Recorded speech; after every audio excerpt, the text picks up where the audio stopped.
ফার্স্টে কি করব, একটা সমকোণী ত্রিভুজ আঁকবো। সমকোণী ত্রিভুজ মানে হলো এটাই যার একটা কোণের মান হলো 90 ডিগ্রি। ঠিক আছে, একটা কোণের মান যদি 90 ডিগ্রি হয় সেটাকে বলা হয় সমকোণী ত্রিভুজ। তাহলে একটা সমকোণী ত্রিভুজ আমরা এঁকে নিলাম। সমকোণী ত্রিভুজ আঁকার পরে এবার কি করব, অন্তবৃত্ত। অন্তবৃত্ত অঙ্কন করতে গেলে প্রথমে কি করতে হবে, দুটো কোণকে ভাগ করতে হবে। তো আমি যে কোনো দুটো কোণকে ভাগ করব, নিচের দুটোই ভাগ করব। যে কোনো মাপ নিয়ে কাটলাম, তারপর সেই মাপটাকে চেঞ্জ না করে একবার উপরে আর একবার নিচে। এইবার এই মাপটাকে কি করব, আমরা জয়েন করে দেব।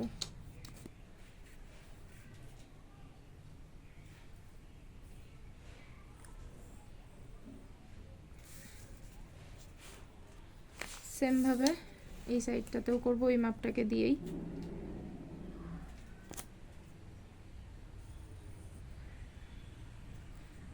তারপরে এই সাইডে বসিয়ে উপরে, এই সাইডে বসিয়ে আবার উপরে কেটে দিলাম। এটাকে জয়েন করে দেব।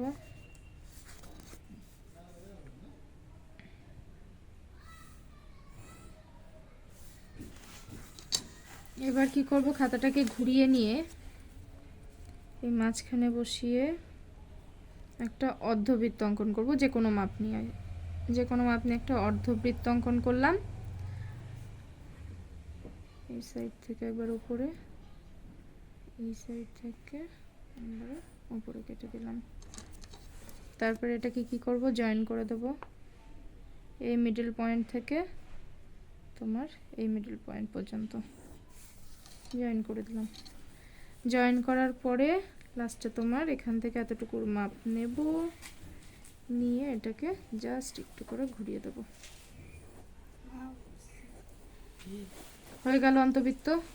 এবার অন্তবৃত্ত যখন হয়ে যাবে তখন তোমার নামগুলো দিয়ে দিতে হবে, এ বি সি ও। ঠিক আছে, কমপ্লিট।